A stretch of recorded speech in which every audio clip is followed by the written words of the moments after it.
Right, what is up guys? How's it going? Today, another walk and talk. Been rinsing the walk and talks recently. They seem to have been going down pretty well. So I'm just gonna keep going with that. It's a lovely day. You can see I'm back out in my favorite place, the wetlands by my house, which is absolutely fantastic. PSA though, you can see I am wearing my wife's sunglasses because I still haven't found mine or found another pair of mine. I broke a pair recently, which were really good ones. And I have this kind of like really skinny face, so all sunglasses generally look pretty terrible on me.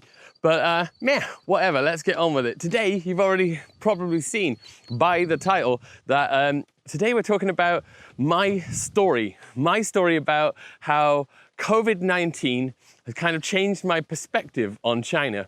It's never that I had a bad perspective on China, but there's this thing. I mean, if you've been an expat in China, you will understand for sure that it is a thing that happens or can happen. You see a lot happening is when you've been in China for quite a few years, and I've been in here coming up 7 years now, that after a while, certain things kind of get under your skin.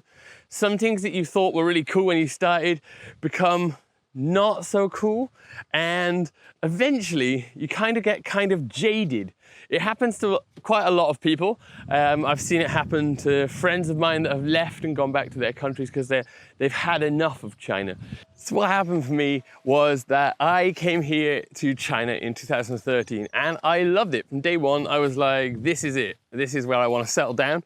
And so far, that is exactly what I have done. But there has been times, like when you first get here, especially living in somewhere like Wenzhou, the city itself didn't really at the time have a huge foreigner population here. And so you were kind of a rarity, much more than if you went to, say, Shanghai. If you go to Shanghai, you definitely don't get stared at, except by people that usually aren't from Shanghai because they see so many foreigners there. I think there's like a third or a quarter. Hang on, let me just get up on the boardwalk again. I went down there just to have a look at the flowers. But yeah, I think a third or a quarter of all of the foreigners in China live in Shanghai, so you don't really get any looks. When you come to Wenzhou, however, somewhere where there's like, I could be walking out in the streets for 2-3 days and not bump into another foreigner at all. So you do get kind of like this kind of special treatment. You are a rarity and you get a lot of stares from people. Like if you vlog, it ups that level to like a whole new level. But like it really elevates it up there.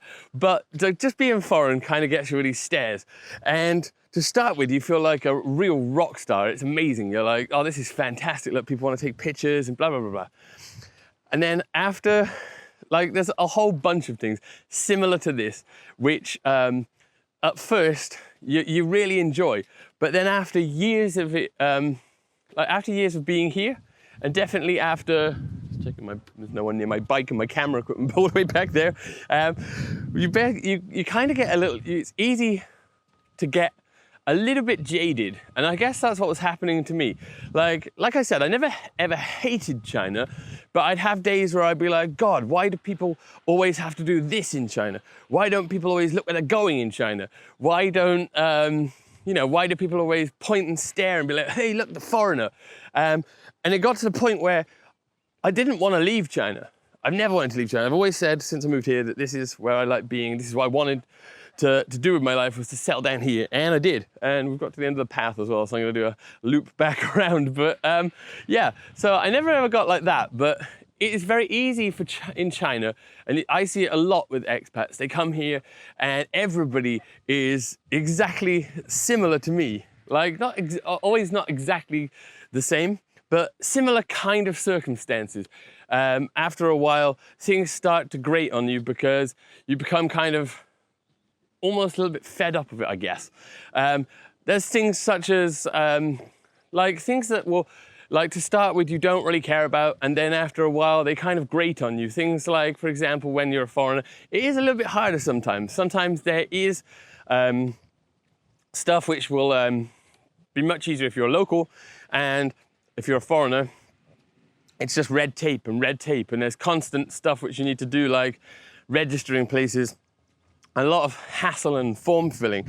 So it kind of, it's easy but it's easy and it's quite common for people to get a little bit jaded and a little bit like just put off with the whole China lifestyle. And since COVID-19 kind of reset me back to my happy self for the first 3-4 years. And I say happy self, I don't mean like I was really angry all the time. Like I said, it wasn't really like a strong case of it for me. Not as strong as like some other friends of mine who really did just think fine, and then they moved home. But for me, it was never that strong, but it was kind of, I guess it was kind of getting and building to a point where it could have. But COVID-19 kind of changed everything for me. It kind of made me, I think that exactly changed everything for me. It made me love China again, and that is simply because I saw the kindness of people. I saw people bounding together, you know, everybody looking out for each other. I saw there were people in the West and mainstream media. I'd always been in this mindset that, you know, like the news is the news. People just tell you that kind of stuff. Let's have a look down here. Kind of tell you stuff, and it's true. I mean, why would they need to lie? And then since all of this, it's kind of exposed the ugly side of mainstream media and just how people view China. Like how people have been viewing China and the horrible things I've seen online in this kind of time has really just pushed me like back. It's kind of reset me, showed me how actually nice China is, how much I'd kind of gone off track. I don't know if I'd say gone off track, but I kind of, like now I've been really appreciating going out. I've been like chatting with the locals. Like a lot of the time I've got to a point where I just don't, I don't get offended, I don't get upset by, like, I'm never upset, but I don't get annoyed by being stared at now. It's just, it's part of China. It really is part of being in China. As a foreigner, when you really aren't, there aren't many of you here, many of us here, and yeah, it's just kind of, it's not like I hate the West either, before anybody says that. I still am a proud British man. I have my South African family, I have my family from Germany. I'm proud of everything. So I don't think it was ever negativity towards China I was feeling, because you can see my videos, I'm still having fun, I'm still like doing a lot of things, but I just feel that it kind of has reinvigorated my happiness, my passion, and like everything I enjoy about living in China. And that's a great thing. So like there has been a lot of terrible negative stuff that's come out of COVID-19, but at the same time, I think that for me personally, there's also been a lot of really great positive stuff which has come out. And this is really the main point for me, is just how well and how great it's made me. It's kind of brought me back to my first year in China when everything was fantastic. It's not quite the same because, you know, when you first discover in China, everything is new and shiny and you're like, wow, it's never going to be quite like that, because I already know I'm pretty, but it's the same kind of level, just in a different kind of sense. Because it's not like I'm discovering this stuff for the first time. I'm going to walk back around to my bike, by the way, now, if you've seen me just going up and down again. But anyway, it has kind of basically, you know, it's brought me back to a much happier place with my life in China.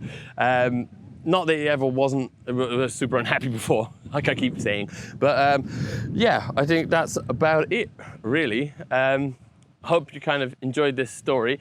If you've got any kind of similar story, I'd be interested in hearing it if you hit me up in the comment section down below. Remember, if you really liked this, or if you like these walk and talks, let me know in the comments down below. I know YouTubers say this kind of stuff all the time, but it really does kind of, it really does help if you guys can like, comment, subscribe, share, all of that good stuff. I've got a couple of other videos coming out where I'm going to do some more walk and talks.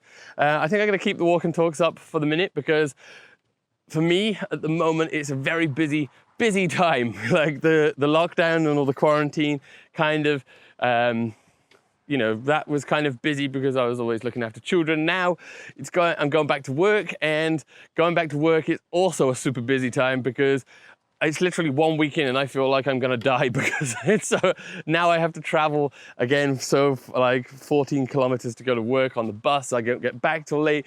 It's kind of way more involved, standing up and bouncing around like crazy time. If you've ever taught English in China, you'll know exactly what I mean. It's quite tiring. And if you haven't done that for 5 months, it kind of makes you lazy and you kind of forget about how tough it is and how to get you back into a routine of doing that. So I'm gonna keep the walk and talks going, and I'm still working on other stuff as well. But anyway, guys, until next time, I'll see you later.